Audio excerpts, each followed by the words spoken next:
श्री कृष्ण ने अभिमन्यु को चक्रव्यूह से क्यों नहीं बचाया? दोस्तों, कृष्ण ने अभिमन्यु को चक्रव्यूह से क्यों नहीं बचाया? युद्ध का आरंभ और अभिमन्यु की वीरता। महाभारत का युद्ध अपने परम चरम पर था, किंतु कुरुक्षेत्र का मैदान खून से लाल हो चुका था और दोनों ओर से योद्धा जीत के लिए अपना सब कुछ दांव पर लगा चुके थे। कौरवों की सेना ने पांडवों को पराजित करने के लिए चक्रव्यूह का निर्माण किया, जो युद्ध नीति का सबसे जटिल और घातक स्वरूप था। चक्रव्यूह को भेदने की कला कुछ गिने चुने योद्धाओं को ही आती थी। अभिमन्यु, जो अर्जुन और सुभद्रा का पुत्र था, बचपन से ही बहादुरी और ज्ञान का प्रतीक रहा, लेकिन अभिमन्यु को चक्रव्यूह तोड़ने का केवल प्रथम चरण पता था। यह कला उसने अपनी माँ के गर्भ में तब सुनी थी जब अर्जुन ने सुभद्रा को इस युद्ध नीति का ज्ञान दिया था। दुर्भाग्य से सुभद्रा सो गई थी और अभिमन्यु को पूरी प्रक्रिया समझने का अवसर नहीं मिला। उस दिन अर्जुन और कृष्ण कौरवों की दूसरी शाखा से लड़ रहे थे। द्रोणाचार्य, जो कौरव सेना के प्रमुख थे, उसने चक्रव्यूह का निर्माण किया। युद्ध के मैदान में पांडवों की सेना विचलित हो गई। तब अभिमन्यु ने अपनी बहादुर और आत्मविश्वास का परिचय देते हुए कहा, मैं इस चक्रव्यूह में प्रवेश करूंगा और इससे भेद दूंगा। अभिमन्यु का बलिदान और कृष्ण का मौन। अभिमन्यु ने जैसे ही चक्रव्यूह में प्रवेश किया, उसका साहस देखने लायक था। अकेले ही उसने दुश्मनों की विशाल सेना को ध्वस्त कर दिया। उसकी धनुष की टंकार से आकाश गूंज रहा था। एक के बाद एक योद्धा गिरते गए। अभिमन्यु ने जयद्रथ, दुशासन और कई अन्य कौरव योद्धाओं को हराया, लेकिन चक्रव्यूह के भीतर दुश्मनों की संख्या बढ़ती जा रही थी। कर्ण, द्रोणाचार्य, अश्वत्थामा और कौरव सेना ने अभिमन्यु को घेर लिया। अभिमन्यु ने अपनी पूरी शक्ति और कौशल से युद्ध किया, लेकिन यह असमान युद्ध था। अंततः उसकी रथ का टूट गया, धनुष छिन गया और वह अपनी गदा से लड़ते हुए वीरगति को प्राप्त हुआ।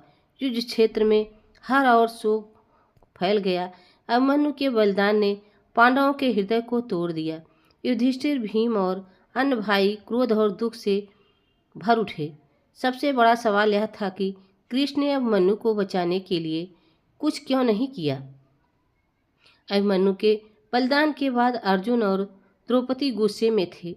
उन्होंने कृष्ण से पूछा, हे केशव, आप तो सर्वशक्तिमान हैं, अपने अभिमन्यु को क्यों नहीं बचाया? क्या उसकी मृत्यु टाली नहीं जा सकती थी? कृष्ण ने गहरी सांस ली और उत्तर दिया, अर्जुन, मेरी भूमिका सृष्टि के नियमों का पालन करना है। मैं हस्तक्षेप तभी करता हूँ जब धर्म संकट में हो। अभिमन्यु का बलिदान इस युद्ध का महत्वपूर्ण मोड़ था। यह युद्ध केवल तुम्हारी और हमारी जीत के लिए नहीं है, यह धर्म और अधर्म के बीच का संघर्ष है। कृष्ण ने आगे कहा, अभिमन्यु ने अपने जीवन का सर्वोत्तम योगदान दिया, उसका बलिदान व्यर्थ नहीं जाएगा।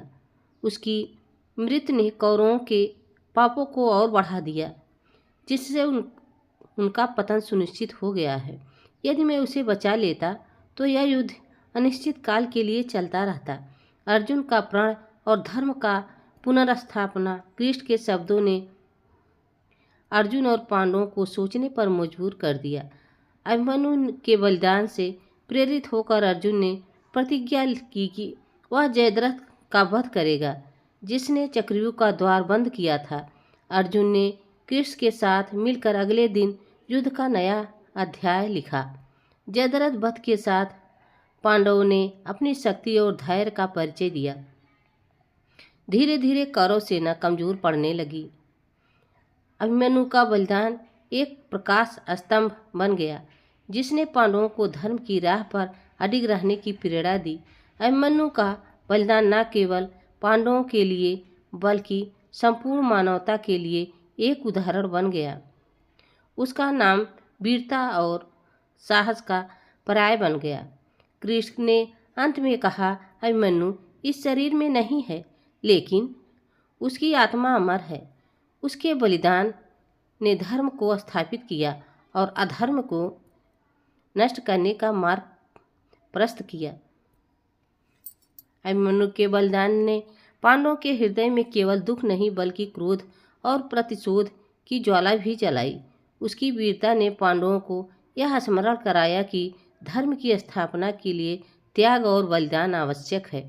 लेकिन यह बलिदान केवल युद्ध का हिस्सा नहीं था, यह उन नैतिक सिद्धांतों का प्रतीक था जो महाभारत को एक महाकाव्य बनाते हैं। युधिष्ठिर ने रात भर अभिमन्यु के बलिदान पर शोक मनाया। उनकी आत्मा ग्लानि से भर उठी। उन्होंने कृष्ण से पूछा, हे माधव, क्या मेरा नेतृत्व इतना कमजोर था कि मैं अपने भतीजे को बचाने में असमर्थ रहा? मैं स्वयं को इस पाप को कभी मुक्त नहीं कर पाऊंगा।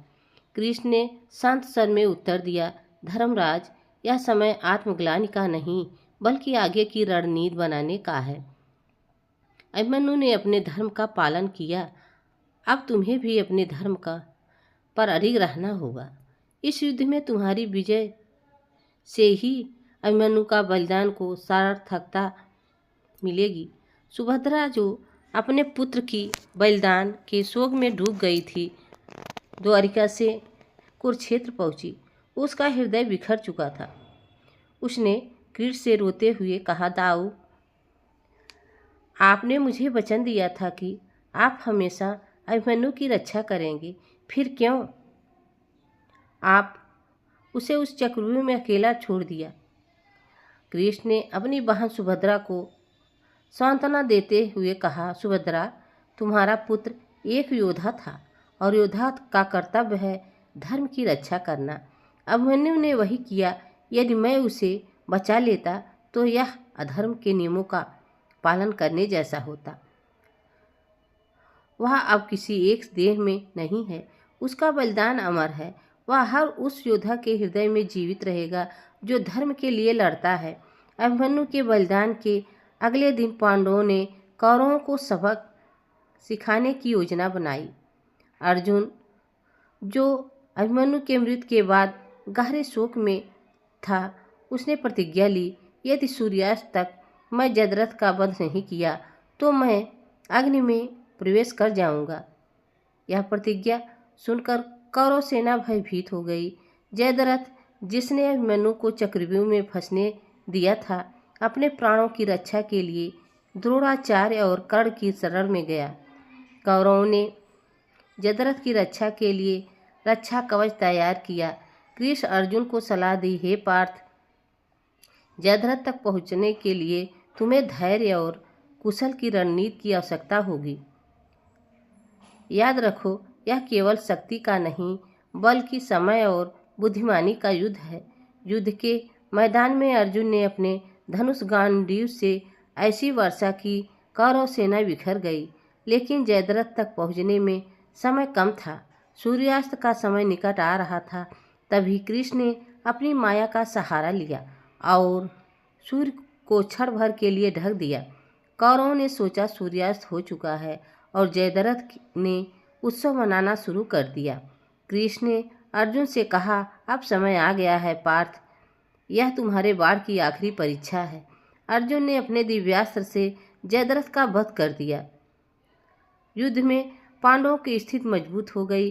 अभिमन्यु के बलिदान से प्रेरित होकर पांडवों ने अपनी सभी कमजोरियों को ताकत में बदल दिया। धीरे धीरे कौरवों की हार सुनिश्चित हो गई। महाभारत का युद्ध समाप्त होने के बाद युधिष्ठिर ने धर्म की स्थापना की और अभिमन्यु के बलिदान को श्रद्धांजलि दी। उन्होंने कुरुक्षेत्र में एक स्मारक बनाया जो हर योद्धा को यह याद दिलाए कि धर्म की रक्षा के लिए सबसे बड़ा बलिदान भी छोटा है। कृष्ण ने अंत में कहा, अभिमन्यु केवल अर्जुन का पुत्र नहीं था, वह धर्म की आत्मा था।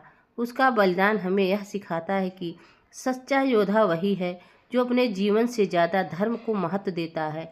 अभिमन्यु का बलिदान एक ऐसा पाठ है जो महाभारत को बनाता है। यह हमें यह सिखाता है कि कभी कभी व्यक्तिगत हानि भी एक बड़े उद्देश्य को पूरा करने का साधन बन जाती है। धर्म के मार्ग पर चलने वालों को बलिदान देने के लिए हमेशा तैयार रहना चाहिए, क्योंकि यही सृष्टि का नियम है। अभिमन्यु, जो अपने साहस और त्याग से अमर हो गया, आज भी वीरता का प्रतीक है।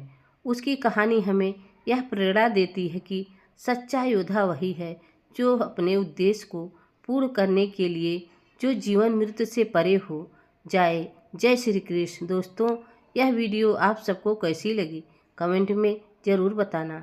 चैनल पर नए हो तो लाइक सब्सक्राइब जरूर करना। तब तक के लिए राधे राधे, जय श्री कृष्ण, धन्यवाद।